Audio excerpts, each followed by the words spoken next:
Dr. Sarah Chen had seen many strange things during her 15 years studying wildlife on the frontier planet of Kepler 442b, but nothing quite like what happened on that foggy morning in the Crimson Forest. The bioscanner on her wrist buzzed softly as she documented the migration patterns of the local fauna, creatures that had evolved in ways that still amazed the scientific community back on Earth. The planet's unique gravity and atmospheric composition had created wildlife unlike anything in human records. The trees themselves seemed to pulse with a reddish energy, their crystalline bark reflecting the dual suns that hung in the amber sky. Sarah adjusted her environmental suit and checked her oxygen levels. 3 hours remaining before she needed to return to the research station. She was kneeling beside a stream, collecting water samples that glowed faintly blue in the morning light when she heard it, a sound that made her blood freeze despite the suit's temperature regulation. It was a call unlike any she had documented in her years on this world. Deep, resonant, and filled with something that transcended species barriers: desperation. Sarah slowly stood and turned toward the source of the sound. Through the mist that danced between the crystalline trees, she saw a shape moving toward her. At first she thought it might be one of the native Kethmore, the wolf-like predators that hunted in packs. But as the creature emerged from the fog, Sarah realized she was looking at something far more extraordinary. It was a bear, not the Earth variety she had studied in her youth, but something that had clearly evolved from similar genetic stock. The creature stood nearly 3 meters tall on its hind legs, its fur a deep violet color that shimmered with an almost metallic sheen. But what struck Sarah most was not its size or unusual coloring. It was the intelligence in its eyes. The bear approached slowly, its massive paws making almost no sound on the forest floor. Sarah's training told her to back away, to activate her emergency beacon and call for extraction. But something in the creature's behavior stopped her. This was not the approach of a predator. This was something else entirely. The bear stopped about 10 meters away and sat back on its haunches. It tilted its massive head and made a sound that was almost conversational, a low rumble that seemed to carry meaning beyond simple animal communication. Sarah felt her heart racing as she realized what she was witnessing. This creature was trying to talk to her. Over the years, there had been reports from other frontier worlds of animals displaying unusual intelligence. The terraforming process that made planets habitable for humans often had unexpected effects on native life forms. Some creatures seemed to develop enhanced cognitive abilities, as if human presence triggered some kind of evolutionary acceleration. But Sarah had never seen anything quite like this. The bear made the rumbling sound again, then did something that made Sarah gasp. It pointed. The massive creature actually lifted one of its front paws and pointed deeper into the forest. Then it looked back at Sarah with those remarkably intelligent eyes and made a sound that was unmistakably pleading. Sarah activated her universal translator, though she doubted it would work on a creature that had never been catalogued. To her surprise, the device began to emit a series of soft tones. It was picking up something. Not words exactly, but emotional resonance. The readings showed distress, urgency, and something the device labeled as protective maternal instinct. Understanding flooded through Sarah like cold water. This was a mother, and she was asking for help. Against every protocol she had ever learned, Sarah took a step forward. The bear's ears perked up, and it made that rumbling sound again, this time with a note that the translator interpreted as relief. The creature stood and began to walk deeper into the forest, stopping every few steps to look back at Sarah. Sarah followed, her scientific mind racing. She activated her biorecorder and began documenting everything. The bear's gait, its vocalizations, the way it seemed to be leading her somewhere specific. This was unprecedented. No animal on any frontier world had ever displayed this level of complex communication with humans. The forest around them grew denser as they walked. The crystalline trees seemed to respond to their passage, their inner light pulsing more rapidly. Sarah wondered if the trees themselves might be some kind of neural network, perhaps even contributing to the enhanced intelligence she was observing in the local wildlife. After walking for nearly 20 minutes, the bear stopped beside a small clearing. Sarah could see why immediately. In the center of the space was what appeared to be a crashed ship. Not human technology, but not entirely alien either. The design was organic, almost grown rather than built. Vines and moss had begun to cover its surface, suggesting it had been here for some time. The bear approached the ship and placed its massive paw against what might have been a door. It looked back at Sarah and made that pleading sound again. Sarah stepped closer and saw that the ship's surface was warm to the touch, some kind of biomechanical technology that was still partially functional. As she examined the craft more closely, Sarah noticed something that made her scientific training kick into overdrive. The ship's design incorporated elements that seemed familiar, not human but not entirely foreign either, as if whoever had built this craft had studied human technology and adapted it for their own purposes. The bear became more agitated, pressing against the ship's surface and making urgent sounds. Sarah pulled out her portable scanner and ran it over the craft's hull. The readings were extraordinary. The ship was definitely alive in some sense. Its biomechanical systems running on what appeared to be a form of photosynthesis, combined with geothermal energy drawn from the planet's core. But more importantly, the scanner was detecting life signs inside the ship, small, weak life signs that were fading fast. Sarah looked at the bear, understanding flooding through her. This creature had somehow learned that humans had technology that could help. It had approached her not as a predator or even as a curious animal, but as one intelligent being seeking help from another. The maternal desperation in its call suddenly made perfect sense. Inside that ship were the bear's cubs. The implications of this moment would echo far beyond this single encounter. Sarah was witnessing the first recorded instance of interspecies cooperation on a frontier world. A mother's love had transcended the barriers between human and animal, creating a moment that would change everything humans thought they knew about intelligence, communication, and the bonds that connect all living beings. Sarah activated her emergency beacon, but not for extraction. She was calling for backup, for the specialized equipment she would need to save whatever was trapped inside that biomechanical ship. As she worked, the bear sat beside her, no longer the desperate creature that had approached her in the forest. Now it was a mother whose faith in the strange bipedal creatures that had come to its world was about to be justified. The response to Sarah's emergency beacon came faster than she had expected. Within 30 minutes, she could hear the distinctive whine of atmospheric thrusters cutting through the forest canopy. The research station's emergency response team was taking her call seriously, despite how impossible her initial report must have sounded. Dr. Marcus Webb, the station's xenobiology specialist, was the first to arrive via hovercycle. Sarah watched his expression change from skepticism to amazement as he took in the scene. The bear, which had remained calm throughout Sarah's wait, stood and approached the newcomer with the same deliberate, intelligent movements she had witnessed earlier. "My God, Sarah," Marcus whispered, his voice barely audible through his suit's comm system. "The scans you sent. Are you certain about the life signs?" Sarah nodded, pointing to her scanner's display. 3 distinct biosignatures inside the craft, all showing signs of distress, possibly oxygen deprivation or hypothermia. The readings suggest they're young, possibly juveniles of whatever species built this ship. The bear seemed to understand they were discussing the situation. It approached the biomechanical craft and placed both front paws against its surface, then looked back at the humans with those remarkably expressive eyes. The universal translator caught the emotional resonance again, interpreting it as a mixture of hope and urgent pleading.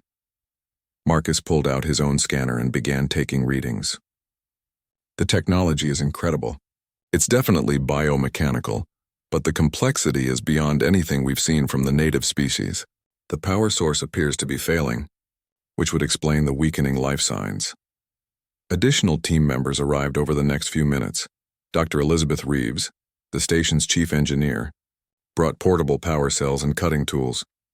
Dr. James Harrison, their medical officer, carried emergency life support equipment that could adapt to non-human physiology.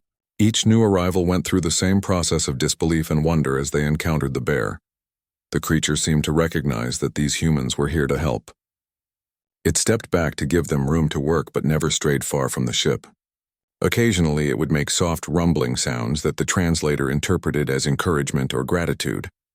Elizabeth began her examination of the ship's exterior, looking for access points or ways to provide external power.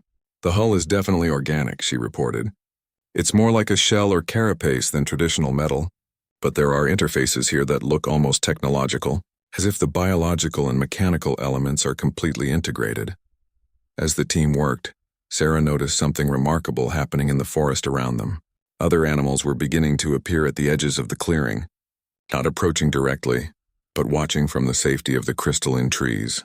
She recognized several species from her research: the pack-hunting Kethmore, the graceful tree-dwelling Sylvani, even a few of the massive ground shakers that normally avoided any contact with humans.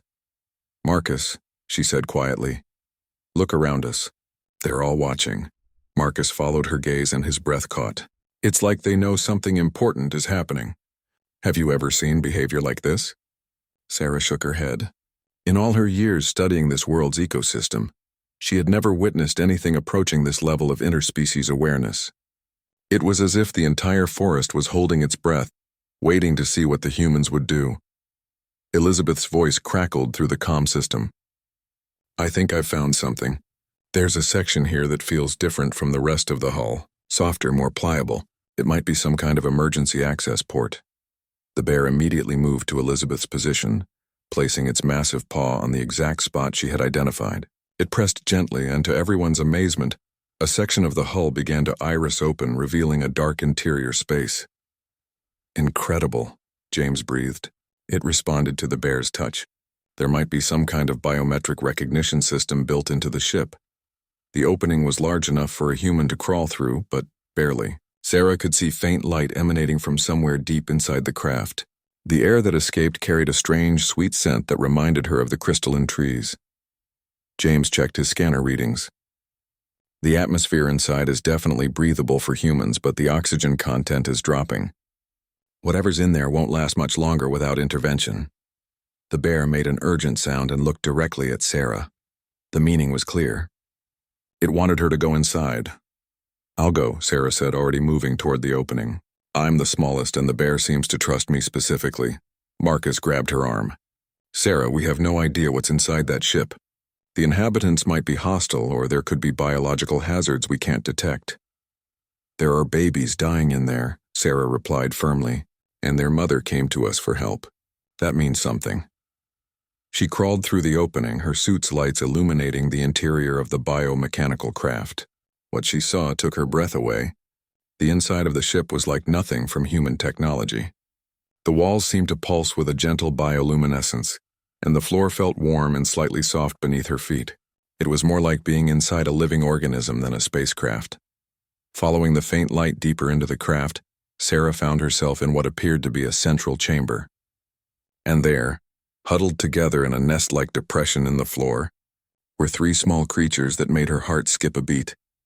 They were clearly the offspring of the bear outside, but they were unlike anything in Earth's fossil record. Each was about the size of a human toddler, with the same violet metallic fur as their mother, but their proportions were different. More upright, with longer limbs and hands that showed clear evidence of tool use. Their faces combined ursine features with something almost humanoid in their intelligence and expressiveness. "Oh my God," Sarah whispered into her comm. "Marcus, you need to see this. They're not just bears. They're something else entirely." The young creatures were clearly in distress. Their breathing was labored, and their body temperature felt too low when Sarah cautiously reached out to touch one of them. But they showed no fear of her presence. Instead, they seemed to recognize her as help had arrived. Sarah began taking readings with her portable scanner while calling back to James. "I need that emergency life support in here now." 3 juveniles, showing signs of hypothermia and oxygen deprivation. They appear to be a previously unknown species with characteristics of both ursine and potentially humanoid development. As James passed the life support equipment through the opening, Sarah began setting up emergency heating and oxygen supplementation for the young creatures. They responded immediately to the warmth and enriched air, their breathing becoming less labored. But what happened next changed everything Sarah thought she knew about intelligence and evolution. One of the young creatures, the largest of the 3, reached out and touched Sarah's hand.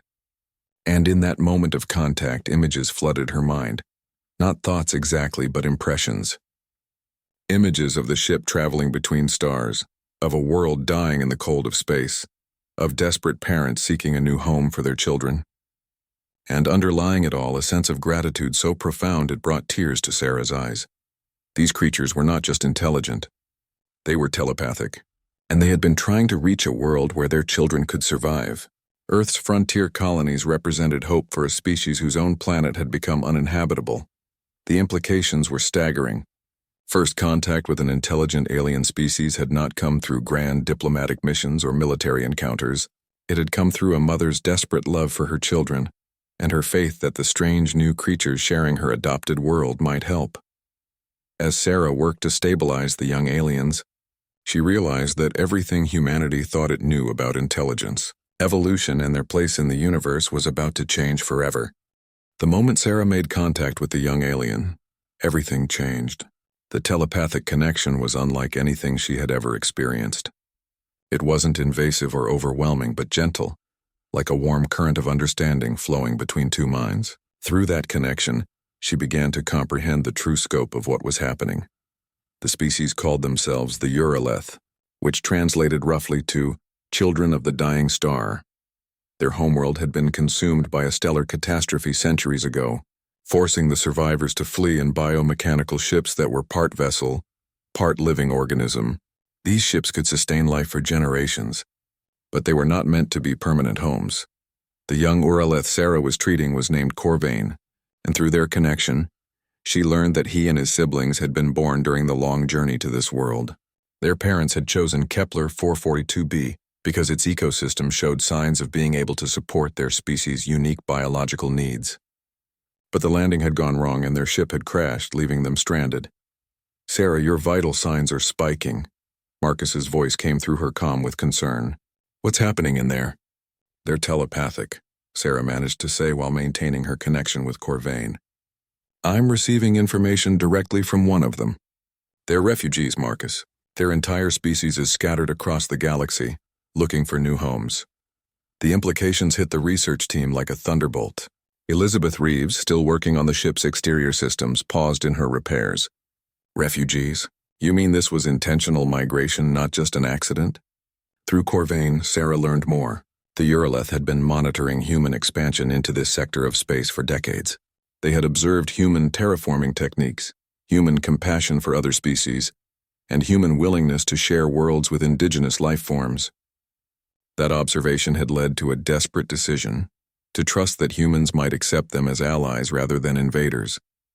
But the plan had required a leap of faith that few species would have attempted. The adult Urolith had used their natural shape-shifting abilities to take on forms that would be familiar to humans. Bears were common in human cultural memory, associated with both power and maternal protection.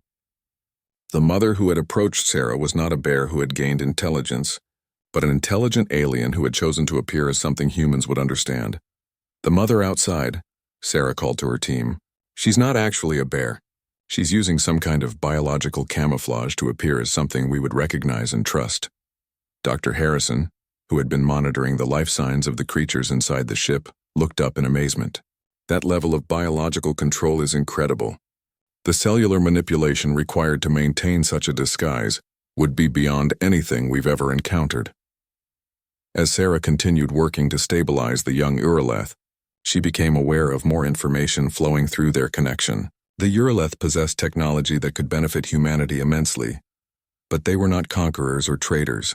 They were a species that believed in symbiosis, in finding ways for different forms of life to coexist and support each other.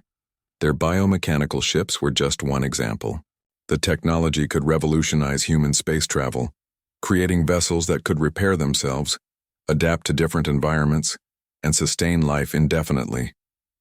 But more than that, the Urolith understood ecosystem management in ways that could help human colonies thrive without damaging indigenous life forms. Corvain shared images of other worlds where the Urolith had successfully integrated with local species, planets where their presence had actually enhanced biodiversity rather than threatening it. They were not just refugees seeking shelter. They were potential partners who could help humanity become better stewards of the worlds they colonized. But there was a darker side to the information Sarah was receiving.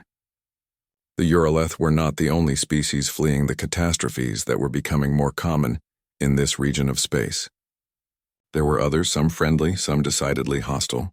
Humanity's expansion into frontier space had been noticed by civilizations that saw humans as either potential allies or dangerous competitors.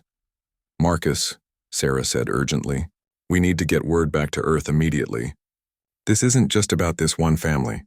There are implications for all of human space exploration." Outside the ship, The mother Uraleth sensed that communication had been established between her children and the humans. Sarah could feel the creature's relief and gratitude through the telepathic connection, but she could also sense something else, hope. For the first time in years, the mother believed her children might have a chance at a real home. Elizabeth's voice crackled through the calm. "I've managed to establish a power connection between our portable cells and the ship's biomechanical systems. The life support should stabilize, but this is only a temporary fix. The ship needs major repairs to be spaceworthy again." Through Corvain, Sarah learned that the ship's biomechanical systems could heal themselves given time and proper resources. The crystalline trees of this world contained minerals that were essential to the ship's biology. That was one reason why the Uralith had chosen this planet. But the healing process would take months, and they would need human assistance to survive that long. James finished setting up the emergency medical equipment inside the ship and began taking detailed scans of the young Uralith. "Their physiology is fascinating," he reported. "Definitely mammalian in origin, but adapted for space travel. Enhanced cardiovascular systems, improved radiation resistance, and neural structures that suggest high intelligence and possibly telepathic abilities." Sarah smiled, despite the seriousness of the situation. "Definitely telepathic. And they're not just intelligent, James, they're wise. This species has been traveling between stars for centuries. They've learned things about survival and cooperation that could revolutionize how humans approach interstellar colonization." As the young Uralith began to recover under human medical care, Sarah felt their telepathic abilities growing stronger. She realized that their weakened condition had been limiting their communication, but as they regained their health, their mental voices became clearer. Corvain's siblings, Nira and Vex, began to add their own perspectives to the mental conversation. Through them, Sarah learned about Uralith society, their technology, and their desperate hope that humans would accept them not as aliens to be studied, but as neighbors to be welcomed. The forest around the clearing had grown quiet, but Sarah could sense that the native animals were still watching. Through the Uralith connection, she began to understand why. The telepathic abilities of the refugees extended beyond their own species. They could communicate with the native wildlife of Kepler 442b, and that communication had been spreading news of the humans' arrival throughout the ecosystem. Every creature in the forest was waiting to see whether humans would help or harm the newcomers. The outcome of this encounter would determine how the native species of Kepler 442b would view humanity for generations to come. "We're not just making first contact with the Uralith," Sarah realized.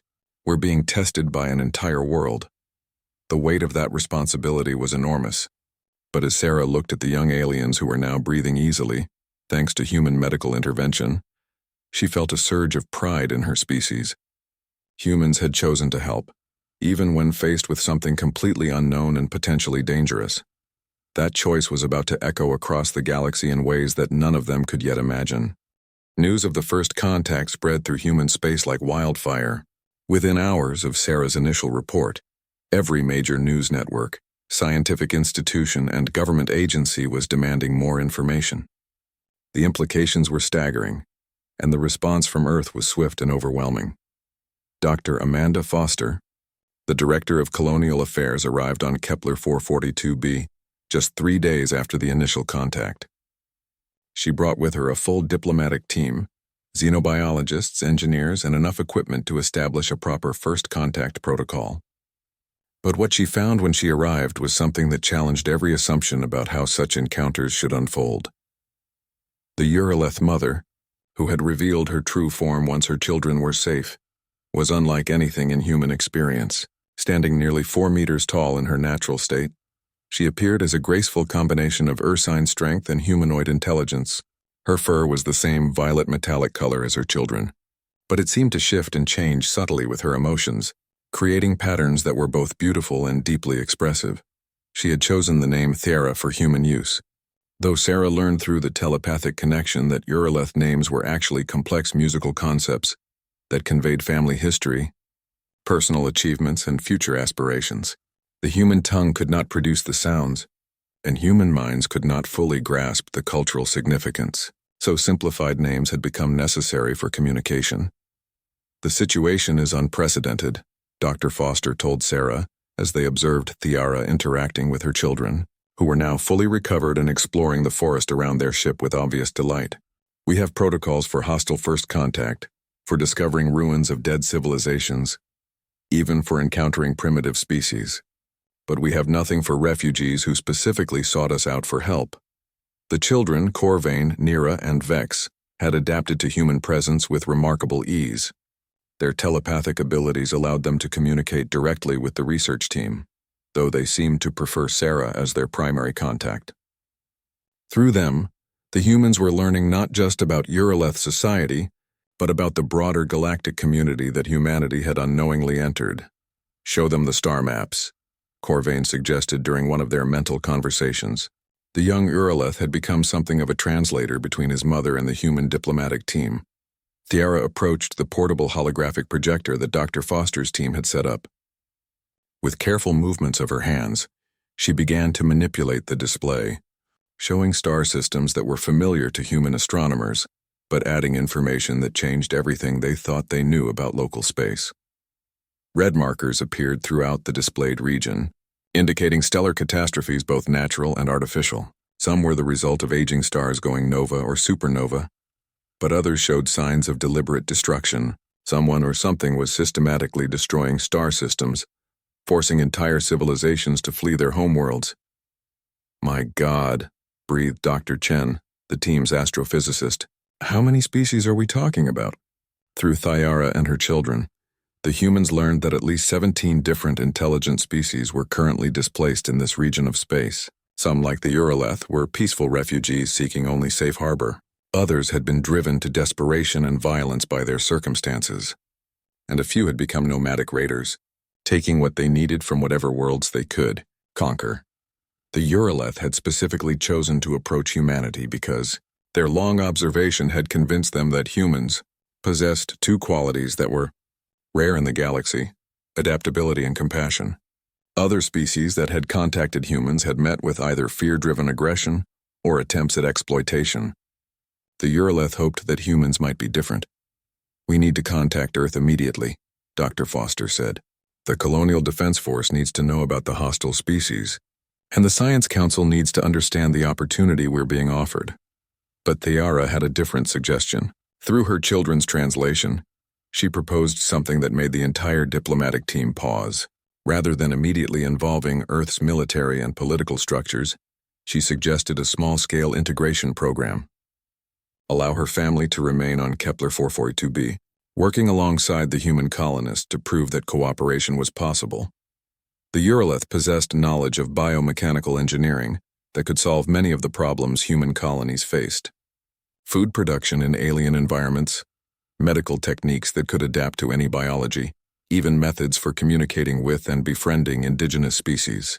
In exchange, they asked only for a place to call home and protection from the hostile forces that were spreading through the galaxy. Young Nira, whose telepathic abilities seemed particularly strong, shared something that made Sarah's heart race with excitement. The Uroleth knew the locations of other peaceful refugee species, groups that were currently hiding in asteroid fields or failing ships, afraid to make contact with anyone because previous encounters had ended in violence or exploitation. "We could be the first to offer real sanctuary," Sarah realized. "Not just to the Uroleth, but to dozens of species.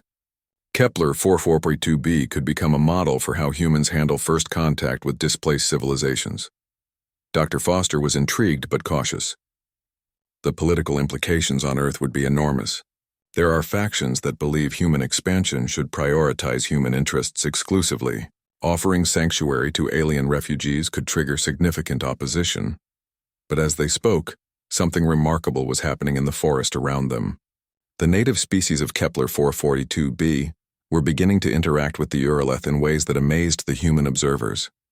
The telepathic abilities that allowed the aliens to communicate with humans also worked with the indigenous wildlife. Sarah watched in wonder as Vex, the youngest of the Uroleth children, established a connection with one of the massive ground shaker creatures. The interaction was clearly mutual and beneficial. The ground shaker was able to share information about safe paths through the forest, while Vex helped the creature understand how to avoid the areas where humans were conducting research. "They're not just refugees," Elizabeth Reeves observed. "They're ecosystem integrators. They can actually help different species coexist more effectively. The implications of this discovery were staggering. Human colonies often struggled with indigenous wildlife, either displacing native species or finding themselves in conflict with territorial creatures. The Urolith approach offered a third option, true integration that benefited all parties. Thiara demonstrated this principle over the following days. Working with the research team, she helped establish communication channels with several species that had previously been considered too dangerous for human contact. The pack-hunting Kethmore, for example, turned out to be highly intelligent and willing to cooperate once they understood that humans were not competitors for their primary food sources. Dr. Foster found herself facing a decision that would reshape humanity's approach to interstellar colonization. The Urolith were offering knowledge and abilities that could revolutionize how humans interacted with alien worlds. But accepting their offer would mean acknowledging that humanity was part of a larger galactic community, with both opportunities and responsibilities that Earth's leaders had never considered. The weight of that decision became even heavier when Corvain shared one final piece of information.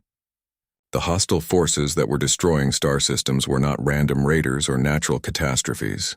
They were part of an organized expansion by a species that viewed all other intelligent life as a threat to be eliminated, and they had already taken notice of humanity's growing presence in frontier space.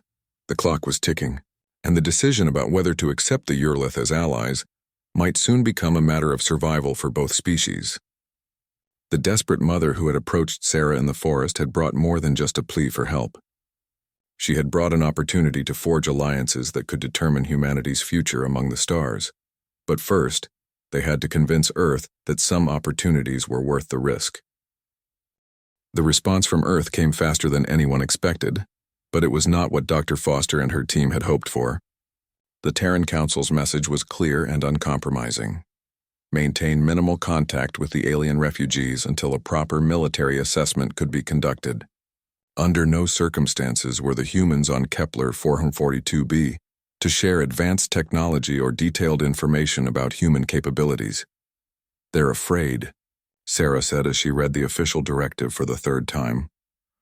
They see potential threats instead of potential allies. Dr. Foster nodded grimly. The Hawks in the Colonial Defense Force are already talking about quarantine protocols and defensive measures. They want to treat this as a potential invasion rather than a rescue operation. But while Earth's politicians debated policy, something extraordinary was happening on Kepler 442b. The integration between humans, Urolith and native species was proceeding at a pace that amazed everyone involved. Thiara and her children were proving that their approach to ecosystem cooperation was not just theoretical, but practically revolutionary. The research station's agricultural dome had been struggling with crop failures for months. The native soil, while fertile, contained microorganisms that interfered with Earth-based plants. Traditional solutions involved sterilizing large areas and introducing artificial nutrients, a process that was both expensive and ecologically destructive.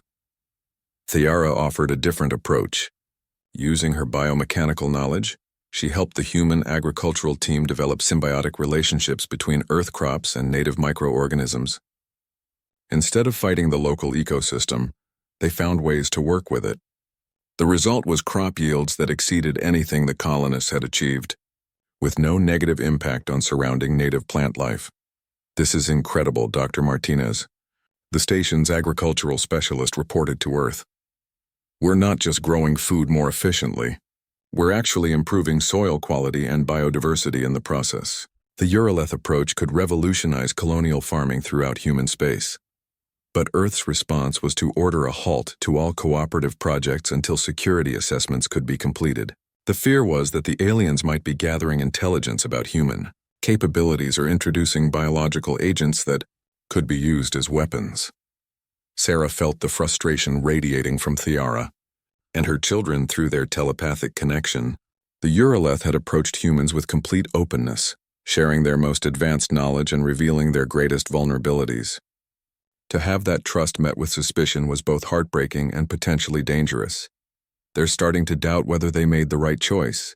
Corvain told Sarah during one of their mental conversations, "Mother is receiving communications from other Urolith ships, Some are saying that humans are just like the other species they've encountered, helpful at first but ultimately self-interested and hostile. The situation grew more complicated when long-range sensors detected 3 ships approaching the Kepler 442b system. The vessels were of unknown design, and they were not responding to standard communication protocols. Dr. Foster immediately contacted Earth, but the response would take days to arrive due to the communication lag. Thyara examined the sensor data, and her emotional emanations shifted to something the humans had never felt from her before: fear. Through her children, she identified the approaching ships as belonging to the Keth-Hari, one of the hostile species that had been driven to raiding by their displacement. "They've been tracking refugee ships," Thyara explained through Nira's translation. "When they find a species that is successfully integrated with a planetary population, they attack. They steal resources and often destroy the planet's ability to support life, forcing the refugees to move on. The approaching crisis forced Earth's hand. The Colonial Defense Force ship UES Vigilant was diverted from patrol duty and ordered to reach Kepler 442b as quickly as possible. But even at maximum speed, the warship would take nearly 2 weeks to arrive. The alien raiders would reach the system in 5 days. The research station had minimal defensive capabilities, designed for protection against wildlife rather than hostile spacecraft. The colonial militia numbered fewer than 200 people, with equipment suited for peacekeeping rather than interstellar combat. Against 3 unknown ships with advanced technology, their chances were minimal. But Thyara offered something that changed the equation entirely. The Urolith possessed defensive technologies that could be integrated with human systems, creating hybrid defenses that were more effective than either species could manage alone. The catch was that such integration required complete trust and cooperation between the 2 species. The biomechanical shields can adapt to incoming energy weapons, Thyara explained through her children's telepathic relay. But they require biological components from both species to function properly. Human neural patterns and Urolith biomechanical integration working together. Dr. Foster found herself facing an impossible choice. Earth's orders were clear: no technology sharing with the aliens. But the safety of the colony, and possibly the future of human-alien relations, depended on ignoring those orders. Sarah made the decision easier by volunteering immediately. "I'll do it. I've already established a strong telepathic connection with the Urolith children. If anyone can make this hybrid technology work, it's me." The process was unlike anything in human or Urolith experience. Sarah had to allow Thyara to create a direct biomechanical interface with her nervous system, essentially becoming a living component in an alien defense system. The risk was enormous. Failure could result in permanent neural damage or death. But as the connection was established, Sarah experienced something that defied description. She could feel the life force of the entire planet flowing through the biomechanical network. Every tree, every animal, every microorganism was connected in a web of mutual support and protection. The Urolith hadn't just integrated with ecosystems, they had learned to become part of them. Through this connection, Sarah began to understand the true scope of what humanity was facing.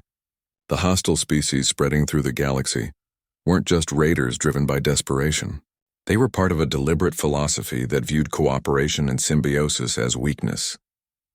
They believed that survival required domination, that sharing resources was a path to extinction. The Urolith represented the opposite philosophy. They had survived the destruction of their homeworld not through conquest, but through adaptation and cooperation. Every species they encountered was seen as a potential partner, every ecosystem as a community to join rather than exploit. As the biomechanical defenses came online, Sarah felt the planet itself responding. The crystalline trees began to pulse with new patterns of light, creating a communication network that spanned continents. Native species throughout the forest started moving in coordinated patterns, positioning themselves to support the defense effort. "It's not just technology," Sarah reported to the amazed research team. "It's a completely different approach to survival. They're turning the entire planet into a cooperative defense system." Dr. Foster watched the sensor displays in wonder as the defensive network took shape. Energy readings were off the charts, but the patterns were unlike anything human science had encountered. Instead of focused weapons or traditional shields, the defense system was creating interference patterns that would disrupt any technology not designed to work in harmony with biological systems. The Kethari ships arrived exactly on schedule, dropping out of faster-than-light travel at the edge of the system. Their initial scans must have detected the human colony, because they immediately began accelerating toward Kepler 442b with obvious hostile intent. But as they approached the planet, something unexpected happened. Their ships began to experience systematic failures. Navigation systems became unreliable, weapons lost targeting capability, and life support systems started to malfunction. The biomechanical defense network was not attacking the ships directly. It was simply making it impossible for technology based on domination and exploitation to function properly in the planet's biosphere. The lead Kethari ship attempted to land on the planet's surface, perhaps hoping to repair their systems or establish a ground-based attack. But as it entered the atmosphere, the crystalline trees began to emit harmonious frequencies that interfered with the ship's control systems. The vessel crashed in a remote area, far from any human settlements. Through the biomechanical network, Sarah could sense the Kethari survivors. They were a species that had once been peaceful, but generations of displacement and conflict had driven them to violence. Their raiding was not born of evil, but of desperation and a distorted understanding of what survival required. Thyara made a decision that surprised everyone. Instead of eliminating the crashed raiders, she chose to approach them with the same offer of cooperation she had extended to humans. Through the planetary communication network, she sent a message that was both an invitation and a challenge. Learn to work with the ecosystem instead of against it, and find the peace your species has forgotten. The response from the Kethari was immediate and furious. They rejected any suggestion of cooperation, viewing Thyara's offer as a sign of weakness to be exploited. But their attempts to fight the bio. 6 months after the first contact, Kepler 442b had become something unprecedented in galactic history, a truly integrated multi-species world. The success of the human-Urolith cooperation had attracted attention from across the galaxy, and not all of it was welcome. Sarah stood in the observation deck of the newly constructed Integration Center, watching as the third refugee ship this month approached the planet. Through her enhanced biomechanical connection with the planetary network, she could sense the emotions of the incoming aliens before they even entered orbit. Hope, desperation, and above all, a fragile trust that maybe finally they had found a place where cooperation might be possible. The Integration Center itself was a marvel of hybrid technology. Human engineering principles combined with Urolith biomechanical systems had created a structure that was both incredibly advanced and completely harmonious with the local ecosystem. The building seemed to grow from the forest floor, its walls pulsing gently with the same bioluminescent patterns as the crystalline trees. The Zephyrians are requesting landing permission, reported Lieutenant Commander Jessica Park, the military liaison who had been assigned to the colony after the Kethari incident. Their ship shows signs of severe damage, and they're reporting critical life support failures. Sarah nodded, already feeling the distress of the approaching refugees through the planetary network. The Zephyrians were an aquatic species whose homeworld had been destroyed by the same systematic extermination campaign that had displaced the Urolith. They had been traveling in failing ships for over a decade, watching their population slowly decline as their technology broke down and their resources dwindled. Thyara emerged from the biomechanical interface chamber where she had been coordinating with other Urolith settlements throughout the galaxy. Her natural form had become even more magnificent over the months of planetary integration, her fur now shimmering with patterns that reflected her deep connection to Kepler 442b's ecosystem. The Zephyrians carry important information. Thyara communicated through the telepathic network that now connected all the planet's intelligent inhabitants. They have encountered the Devourers directly. They know the true scope of what we all face. The Devourers were the species responsible for the systematic destruction spreading through this region of space. Unlike the desperate raiders like the Kethari, the Devourers were methodical conquerors who viewed all other intelligent life as a contamination to be cleansed from the galaxy. They possessed technology that could sterilize entire star systems, and they had been expanding their territory for centuries. As the Zephyrian ship landed in the specially prepared aquatic facility, Sarah made her way to the reception area. The integration process had become routine over the past months, but each new species brought unique challenges and opportunities. The Zephyrians who emerged from their failing vessel were unlike anything Sarah had encountered. They moved on multiple legs that seemed to flow like water, their translucent bodies revealing internal organs that pulsed with bioluminescent patterns. Most remarkably, they communicated through complex hydrophone calls that the planetary network could translate into emotional concepts rather than words. Their leader, who chose the human-friendly name Cascade, immediately began sharing information about their encounters with the Devourers. The images that flowed through the telepathic network were horrifying. Entire worlds reduced to barren rock, space filled with the debris of destroyed civilizations, and systematic extermination campaigns that left no survivors. "They are coming here," Cascade warned through harmonics that resonated with grief and determination. "Our ship was tracked. The Devourers know that refugee species are gathering on this world, and they view it as a concentration of contamination that must be eliminated." Dr. Foster, who had become the de facto leader of the Human Colonial Administration, felt her heart sink. The integration project had been more successful than anyone had dared hope. 7 different species now coexisted on Kepler 442b, sharing technology and knowledge in ways that benefited everyone. But that success had also made them a target. The planetary defense network that had defeated the Kethari raiders was impressive, but it was designed to disable individual ships through biological interference. The Devourers employed technology specifically designed to sterilize planets from orbit, destroying all biological life without needing to land or engage in close combat. "How long do we have?" Sarah asked, though she dreaded the answer. Cascade's response sent chills through everyone connected to the network. "The advanced scouts detected our ship 3 days ago. The main fleet will arrive within 2 weeks. They bring enough firepower to crack this planet's crust and boil away its atmosphere." The weight of impending catastrophe settled over the integration center like a physical presence. Everything they had built, all the progress toward true interspecies cooperation, was about to be destroyed by a force that viewed diversity itself as an abomination. But Thyara's response surprised everyone. Instead of despair, her emanations carried determination and something that felt remarkably like hope. "We are no longer the scattered refugees we once were," she declared through the network. "This planet has taught us what cooperation can accomplish. It is time to teach the galaxy." Over the following days, something extraordinary began to happen. Using the biomechanical communication network that now spanned the planet, Terra and the other refugee leaders began reaching out to hidden populations throughout the galaxy. Species that had been in hiding, afraid to reveal themselves, began to respond. The network of refugee ships was far more extensive than anyone had realized. Hundreds of species, thousands of ships, millions of displaced beings who had been living in constant fear of the Devourers. But now, for the first time, they had proof that cooperation was not just possible, but powerful. Sarah found herself at the center of the most ambitious project in galactic history. Using her unique position as a biological interface between multiple species, she became the coordinator for a vast network of refugee fleets converging on Kepler 442b. But they were not coming to hide behind the planet's defenses. They were coming to make a stand.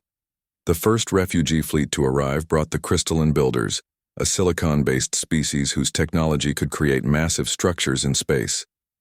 Working with human engineers and Urolith biomechanists, they began constructing orbital platforms that were part fortress, part ecosystem, and entirely unlike anything the galaxy had ever seen. The Zephyrians contributed their mastery of fluid dynamics and energy flow, creating defensive systems that could redirect incoming attacks rather than simply absorbing them. The Kethari, who had spent months learning to work within the planetary ecosystem rather than against it, brought their knowledge of combat tactics and ship design. Even Earth finally responded to the crisis with something other than caution. The UES Vigilant arrived carrying not just military supplies, but some of humanity's most advanced technology and a message from the Terran Council. Humanity would stand with their allies, whatever the cost. As the 2-week deadline approached, Kepler 442b had been transformed into something unprecedented.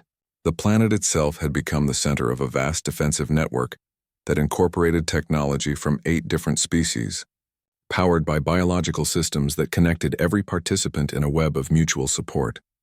But more importantly, the refugee species had discovered something the devourers could never understand.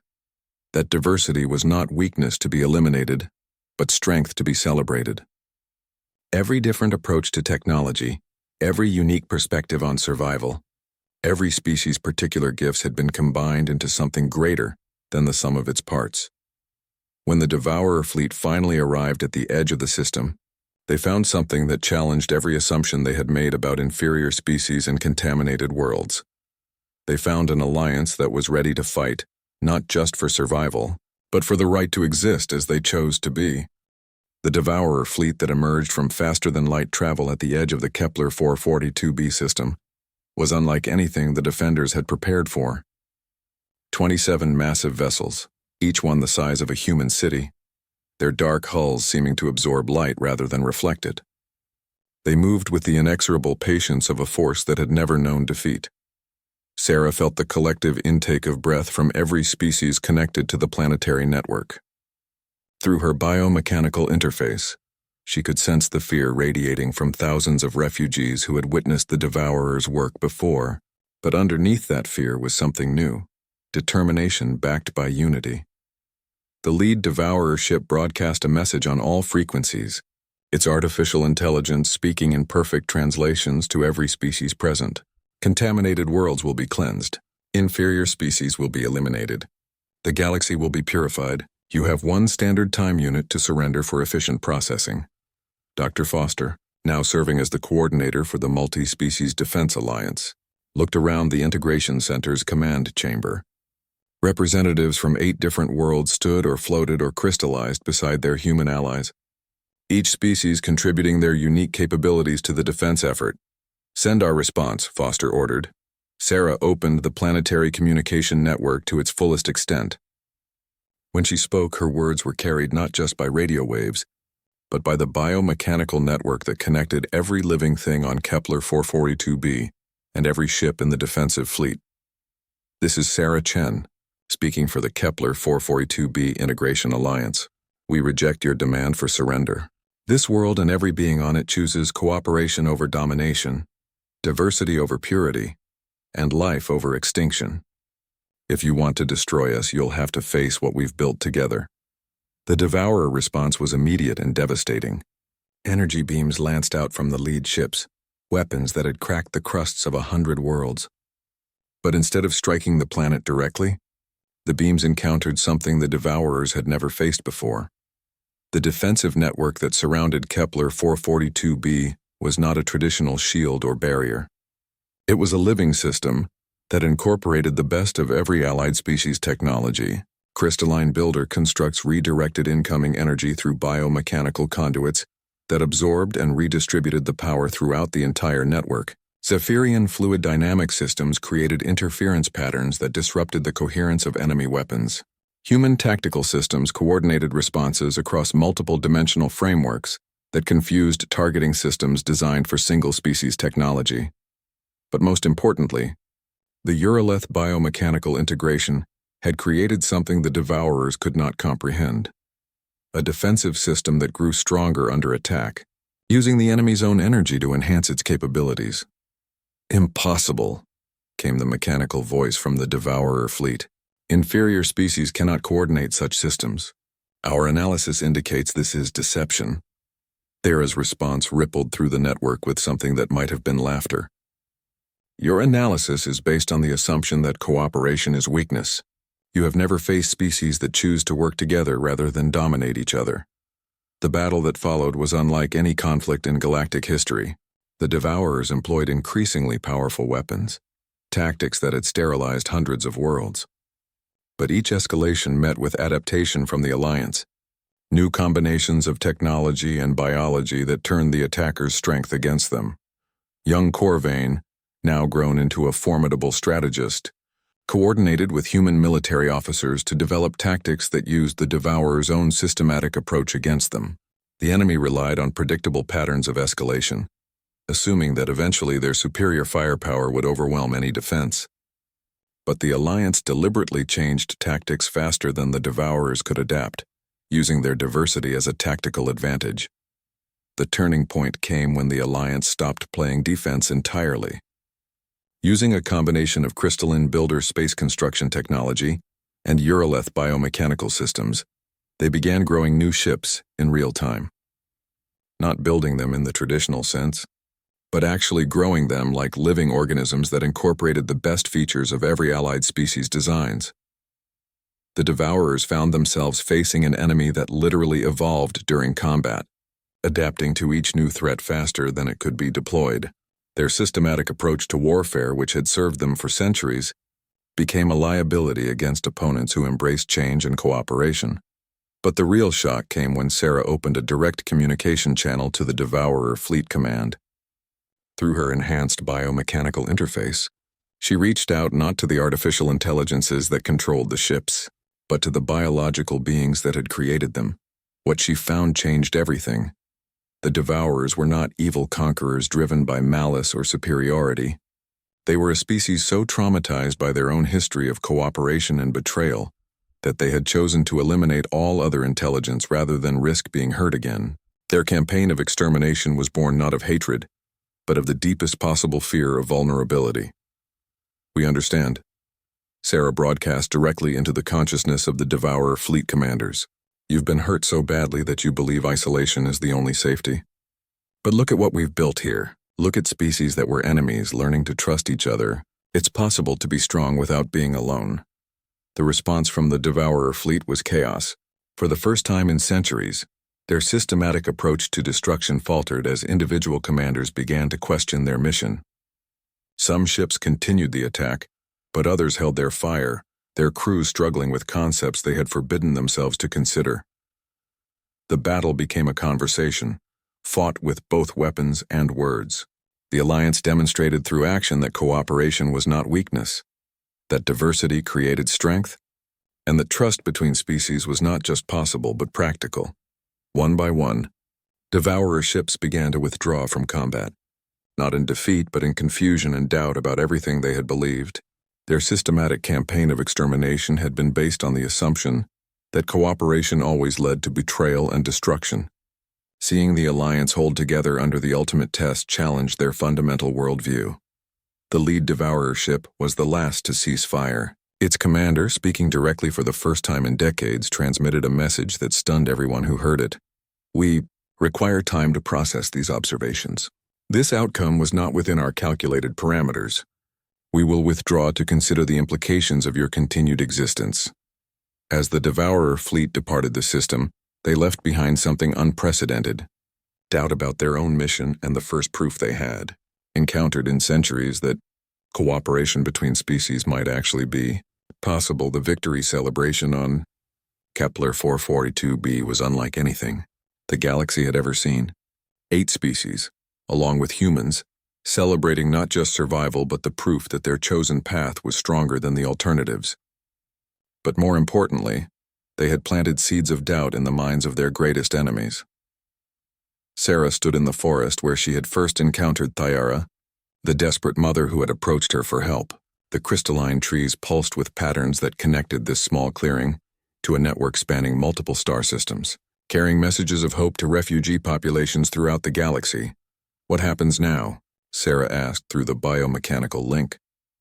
Thyara's response carried the warmth of deep satisfaction and the excitement of unlimited possibility. "Now we show the galaxy what we've learned. Every refugee ship that finds us makes the Alliance stronger. Every species that joins us proves that cooperation is not just survival, but the path to something greater than any of us could achieve alone." The desperate mother bear who had approached a human scientist in a forest had started something that was reshaping the galaxy.